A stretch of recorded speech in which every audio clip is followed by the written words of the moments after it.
ఒక్కసారి మనం రూతు గ్రంథంలోకి వద్దాం. ఒక మాట అక్కడ 2వ అధ్యాయము 15వ వచనాన్ని చదివి సహాయం చేయండి. 2వ అధ్యాయము 15వ వచనం రూతు గ్రంథం.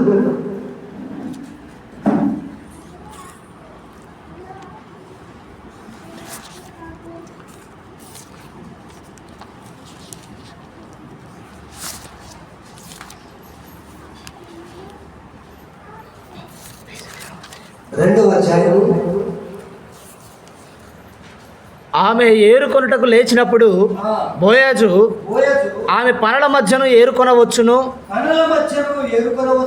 ఆమెను అవమానపరచకుడి. ఎంత చక్కటి మాట చూడండి. దేవుడు, నేను మీకు అర్థమయ్యే విధంగా పోతాను. దేవుడు నిన్ను ప్రేమించి సమస్తాన్ని నీకు ఇస్తున్నాడు. నీ కుటుంబంలో సమృద్ధిని దేవుడు నీకు ఇస్తున్నాడు. ఇక్కడ నీవెవరికి సహాయం చేయలేకపోతున్నావు. ఆహారంతో అలమటించే వారికి నీవు సహాయం చేయలేకపోతున్నావు. ఇదే దేని మర్మం. దేవుడు నిన్ను తుదను మహాభివృద్ధి కలుగజేసి నీకు సర్వ సంపదలనిచ్చి నిన్ను ఐశ్వర్యవంతులుగా చేసి నీకు సమృద్ధైన ఆహారాన్ని ఇస్తే నీవు బీదలైనటువంటి వారికి ఆహారాన్ని అందించలేకపోతున్నావు. అంటే దేవుడిచ్చినటువంటి ఆశీర్వాదాన్ని నువ్వు ఇతరులతో షేర్ చేసుకోలేకపోతున్నావు. ఇతరులకు ఇవ్వడానికి నువ్వు వెనుకాడుతా ఉన్నావు. దేవుడు నీకు ఇచ్చిందేమో అందరికీ ఆహారాన్ని అందించు, అందరికీ ఆహారాన్ని వడ్డించు, అందరితో నీవుండు, అందరిలో నీవుండు అని దేవుడు నిన్ను దీవించిండు. నువ్వేం చేస్తున్నావంటే నీ తోటి వారిని, నీ బంధువులను, మిత్రులను తోషిస్తావు. నాకు ఆహారం లేదు. కానీ ఇక్కడ బోయజు చూడండి, నిండు పొలములో కోత కోసినటువంటి మెదలలో తల్లిగా ఏరుకోవడానికి ఆమెకు పర్మిషన్ ఇస్తా ఉన్నారు. దేవుడికి స్తోత్రం ఇవ్వడం. హల్లెలూయా, హల్లెలూయా, హల్లెలూయా.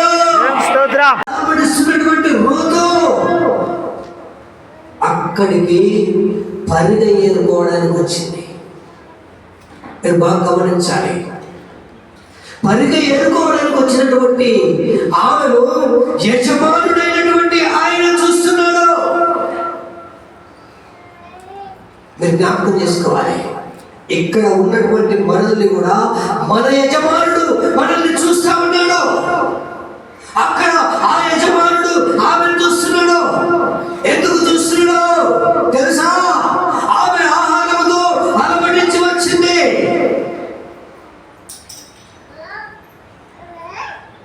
అక్కడ ఉన్నటువంటి దాసులతో చెప్తా ఉన్నాడు, పనివారితో చెప్తా ఉన్నాడు, ఈమెను పనులలోనికి వెళ్ళి పరిగె వేరుకొనివ్వండి. అట్లా చెప్తారా అండి? ఎవరైనా చెప్తారా? చెప్పండి పెద్దలు. నిండు పొలంలోనికి వెళ్ళి ఎవరినైనా పరిగె ఏరుకొనిస్తారా? లేదు. ఆ పనులన్నీ ఎత్తిన తర్వాత ఆ ఇల్లు గమనంలో ఎవరైనా ఉంటే పైన ఏరుకుంటే ఆ తర్వాత ప్రజలకు అనుమతిస్తారు. అవునా? నేనేమైనా అబద్ధం మాట్లాడినా ఒకసారి చెప్పండి. మనము వరి పొలం కట్టడానికి పోయినాం. ఒక్కసారిగా అందరం కట్టుకుంటూ ముందుకు వెళ్ళిపోయినాం. కట్టలు అయిపోయినాయి. కట్టలు ఉండగానే రైతు అందులో పరిగెరుకోమన్నాడా? మాట్లాడతలేదుగా. కట్టలు ఉన్నప్పుడు ఏరుకోమన్నాడా? లేదు. కట్టలు ఎత్తిన తర్వాత కొయ్యకాలు మిగిలిన తర్వాత అప్పుడు పరిగెరుకోవడానికి పర్మిషన్. కానీ ఇక్కడ బోయజు రూతును పనులలోనికి వెళ్ళి ఏరుకోమంటున్నాడు. అంటే ఇక్కడ ఇది దాతృత్వం కాదా? దేవుడికి స్తోత్రం. హల్లెలూయా, హల్లెలూయా,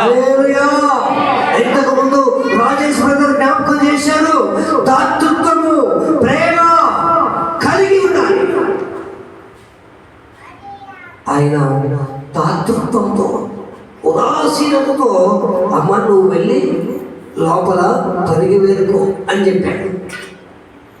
చెబుతూ చెబుతూ ఆయన పనివారికి కూడా జ్ఞాపకం చేస్తా ఉన్నాడు, ఆమెను లోపలికి వెళ్ళి పరిగి వేరుకోనియండి. ఎంత గొప్ప మాట చూడండి. ఇది దాతృత్వం ఉంటారు. దీన్ని ఆహారం లేని వారికి ఆహారం పెట్టేది దాతృత్వం. నీ ఇంటికి ఎవరైనా వస్తే నీ వండుకున్నటువంటి వంట గిన్నెలో నుంచి నువ్వు తిన్నా తినకున్నా వాడు వచ్చాడు కనుక దానిలో నుంచి ఒక భాగాన్ని నువ్వు అతనికి ఇవ్వాలి. అప్పుడే దేవుని ప్రేమలో నీవు నిలిచి ఉంటావు. అది దేవుని వాగ్దానం. దాతృత్వం కలిగి ఇవ్వాలి. నీకున్నటువంటి దానిలో నుంచి కొంత బీదలైనటువంటి వారికి నువ్వు ఇవ్వాలి, ధారాళంగా ఇవ్వాలి. దేవుడు నీకు సమృద్ధిగా ఇచ్చాడు, నువ్వు కొంత మాత్రాన్ని ధారాళంగా ఇవ్వలేకపోతున్నావు. ఎందుకో అక్కడనే ఉంది కదంతా అక్కడే ఉంది. అందుకే దేవుడు నీ స్థితిని మార్చగలిగినటువంటి వాడు. అందుకే బైబిల్ లేఖనం అన్నాడు, మొదటివాడు కడపటివాడు, కడపటివాడు మొదటివాడు. నువ్వు అలా చేయకపోతే నిన్ను వెంటనే మార్చగలిగినటువంటి శక్తి సామర్థ్యం దేవునికి ఉంది. అందుకే ఈ మాటను జ్ఞాపకం చేస్తూ ఉన్నాడు, ధారాళంగా దానం వేయాలి, ధారాళంగా వేయాలి. అప్పుడే దేవుడు నిన్ను ఆశీర్వదిస్తాడు. అనేకమైనటువంటి దీవెనలు దేవుడు నీకు అందిస్తాడు. మనకు తెలుసు పరిశుద్ధ బైబిల్ గ్రంథంలో ఒకసారి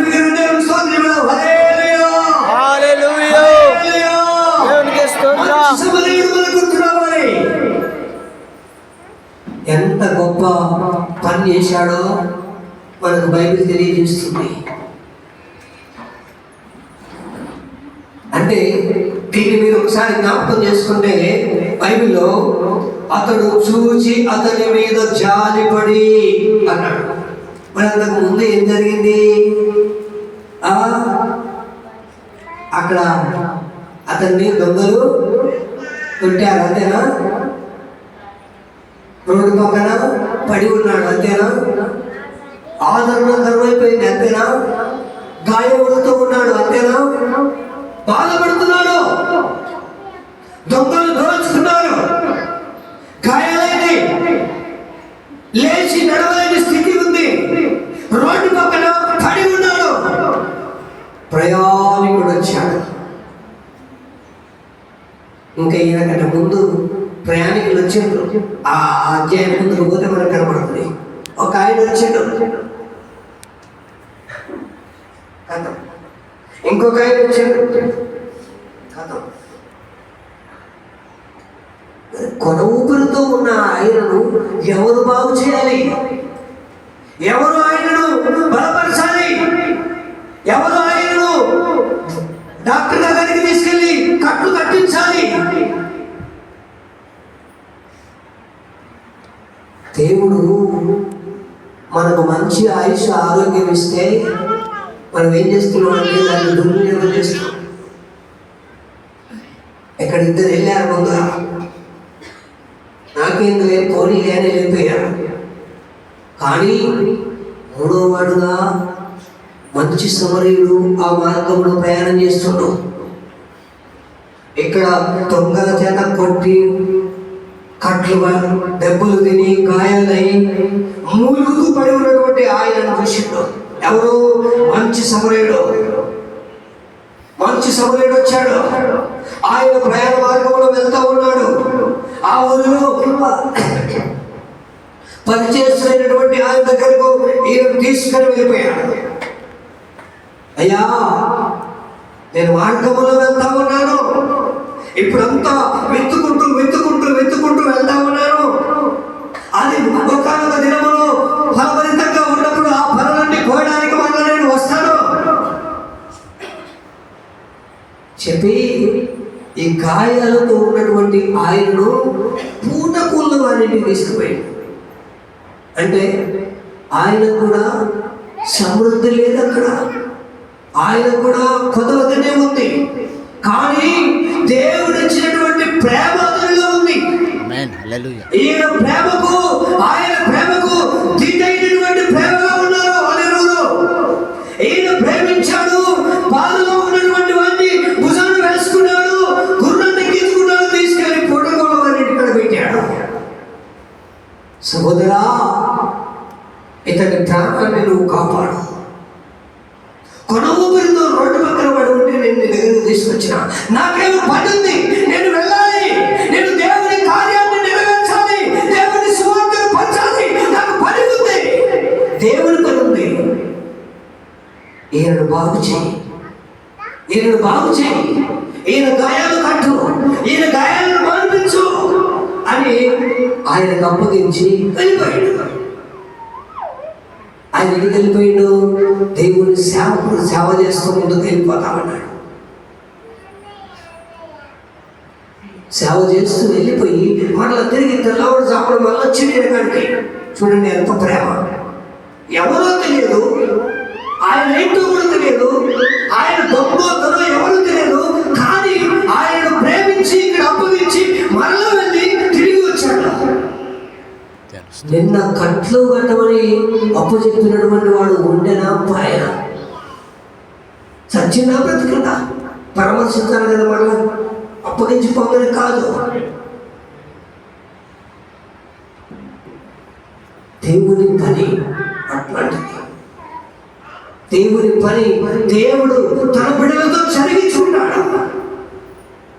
అందుకే ఆయన మూలుగుతున్నటువంటి ఆయన అక్కడ అప్పగించి వెళ్ళి మనం తిరిగి తెల్లారి వచ్చి చూసి ఏమైంది అని పరామర్శించి, సోదరా అతనికి అయినటువంటి మందుల ఖర్చు కావచ్చు, ఆ గాయం మార్పడానికి అయినటువంటి ఖర్చు, ఇగో నా దగ్గర ఒక దేనారం ఉన్నది, ఇది తీసుకో, ఇది ఖర్చు. ఒకవేళ ఇది కూడా సరిపోకపోతే నేను మరలా తిరిగి వస్తా. ఎంత గొప్ప ప్రేమ చూడండి. ప్రేమ యేసు ఎవరు కొలువలేనిది, నిజము దీనిని నమ్ము, ఇది అందించలేనిది.